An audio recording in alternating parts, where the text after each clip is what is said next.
LG India CSR foundation నిధులతో Venkatapuram LG polymers gate ఎదురుగా నిర్మించిన నూతన వాటర్ ప్లాంట్ ను విశాఖ ఎంపీ శ్రీభరత్ ప్రభుత్వ విప్ ఎమ్మెల్యే గణబాబు చేతుల మీదుగా ప్రారంభించారు.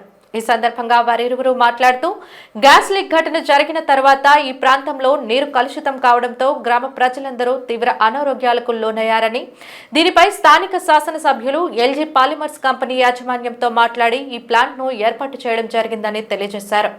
అంతేకాకుండా ఉపాధి ఆరోగ్యం కోల్పోయిన గ్రామస్తుల అభివృద్ధి కోసం త్వరలో ఇదే ప్రాంతంలో స్కిల్ డెవలప్మెంట్ సెంటర్ ను ఏర్పాటు చేస్తామని, గ్రామాన్ని మరింత అభివృద్ధి చేసి తీరుతామని వారు హామీ ఇచ్చారు. ఈ కార్యక్రమంలో స్థానిక ప్రజలు, ఎల్జీ పాలిమర్స్ యాజమాన్యం, కూటమి నాయకులు పాల్గొన్నారు.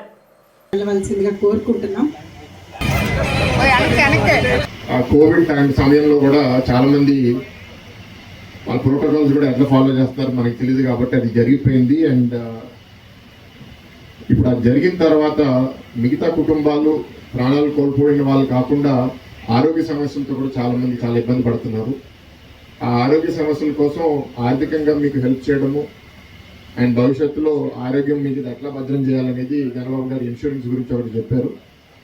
అది కాకుండా స్థానికంగా ఉన్న ఇక్కడ వెంకటాపురం హాస్పిటల్లో కూడా మౌలిక సదుపాయాలు ఇంకా బాగా అభివృద్ధి చేసి అక్కడ గవర్నమెంట్ తరఫు నుంచి కూడా డాక్టర్లు పెట్టించి వాళ్ళకి ఇంకా ఏదైనా ప్రోత్సాహం ఇవ్వగలిగితే ఇచ్చి, మీకు ఆరోగ్య సమస్యలు వస్తే ఇంకెక్కడికో వెళ్ళడం కాదు, ఇక్కడే మాకు అందుబాటులో ఒక మంచి హాస్పిటల్ ఉంది అనే ఒక భావన సృష్టించాలనేది వీళ్ళ ద్వారా కూడా చేయాలనేది మా ఆలోచన. సంవత్సరం క్రితం ఇక్కడ ఎవరైతే బాధిత కుటుంబాలు ఉన్నారో 60 కోట్ల రూపాయలు 3,50,50,000 చొప్పున అందరికీ ఇవ్వడం జరిగింది. మిగతా ఇప్పుడు 60 కోట్లు మెల్లమెల్లగా, అంటే ఇప్పుడు ఈ వాటర్ ప్లాంట్ అనేది 25 లక్షలతో ఇవాళ ప్రారంభిస్తున్నాము. కానీ ఇంకా ఇది గోరంతా ఇంకా కొండంత పని ఉంది ఇంకా చేయడానికి. ఈ 60 కోట్ల రూపాయలు సద్వినియోగం చేసుకోవాలి. మీ జీవితాల్లో మీ పిల్లల భవిష్యత్తు, మీ ఆరోగ్యము బాగుండాలి అంటే అది ఖర్చు పెట్టే డబ్బుల్ని జాగ్రత్తగా ఖర్చు పెడితే ఈ ప్రాంతానికి ఇంకా మంచి అభివృద్ధి అవుతుందని దానికి 3 సూచనలు ఇవ్వడం జరిగింది. ఒకటి, ఎవరైతే యువత ఉన్నారో ఉద్యోగాల కోసం ఎదుగుతున్నారో, లేకపోతే మిడిల్ ఏజ్ అంటే 40-50 ఏళ్ళు ఉన్న వాళ్ళు కూడా నేర్చుకోవడానికి సిద్ధంగా ఉన్న వాళ్ళకి ఏదైనా షార్ట్ టర్మ్ స్కిల్లింగ్ అంటే 3 నెలలు 6 నెలలు ఏదో ఒక నైపుణ్యం వాళ్ళకి సరిగ్గా వాళ్ళకున్న అనుభవాలతో మీకు ఇచ్చి దాని ద్వారా ఒక మంచి ఉద్యోగం కానీ మనం ఇప్పించగలిగితే ఆ కుటుంబం సొంతకాలంలో మళ్ళీ నిలబడే పరిస్థితి వస్తుంది అనేది మొదటి విషయం.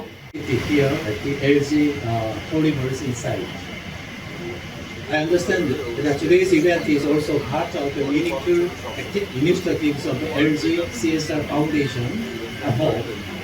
That many more such projects will continue to be developed, bringing tangible benefits to the residents and enhancing their daily lives. I also note that many residents from the village affected by the unfortunate incident of 2020 are present here today. I sincerely hope that adequate follow-up measures will continue to be provided and that LC and the local community will work together in a spirit of harmony and the coexistence.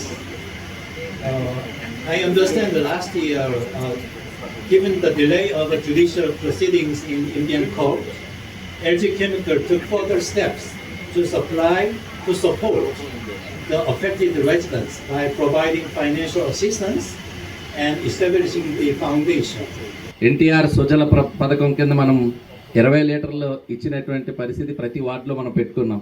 మరలా కొత్తగా ఏంటి అని చాలామంది అనుకోవచ్చు.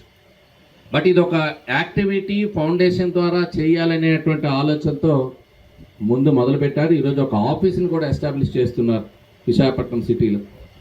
వీళ్ళు గ్లోబల్గా CSR activities కింద వీరికి LG అనేటువంటిది చాలా పెద్ద సంస్థ. ప్రపంచవ్యాప్తంగా అనేక సంస్థలు ఉన్నాయి. వాళ్ళకి వేరియస్ డిపార్ట్మెంట్స్తో వాళ్ళ కంపెనీస్ ఉన్నాయి. ఆ కంపెనీస్ నుంచి కూడా మొబిలైజ్ చేసి ఎక్కువ మోతాదులో ఫండ్స్ కనుక మొబిలైజ్ చేయగలిగితే మేము ఎక్కువ ఎక్స్పాండ్ చేస్తూ సర్వీసెస్ ఇవ్వగలమని చెప్పి వాళ్ళు చెప్పినప్పుడు మేము కూడా ఆనందపడ్డాం. హెచ్పిసిఎల్తో ఇప్పటికే ఒక ఎంఓయూ చేసుకున్నారు. స్కిల్ డెవలప్మెంట్ ట్రైనింగ్ ఉంది. ఎందుకంటే ఇప్పుడు ఆల్రెడీ ఇండస్ట్రీ మరలా స్టార్ట్ చేసిన తర్వాత ఎంప్లాయ్మెంట్ అనేటువంటిది రీజనరేట్ అవుతుంది. ఈలోగా బాధ్యతగా ఒకవేళ ఇండస్ట్రీ జరగకపోయినా ఆ బాధ్యతగా ఉపాధి కలిగించాలి, ఉపాధి కలిగించాలంటే వీళ్ళకి ట్రైనింగ్స్ ప్రాపర్గా ఇవ్వాలనే ఉద్దేశంతో ఇప్పుడు ఆల్రెడీ ఒక ఎంఓయూ హెచ్పిసిఎల్ రిఫైనరీ మీ అందరికీ తెలుసు, పబ్లిక్ సెక్టర్ కంపెనీతో ఒక ఎంఓయూ చేసుకున్నారు. అది కూడా మన నియోజకవర్గంలోనే ఉంది.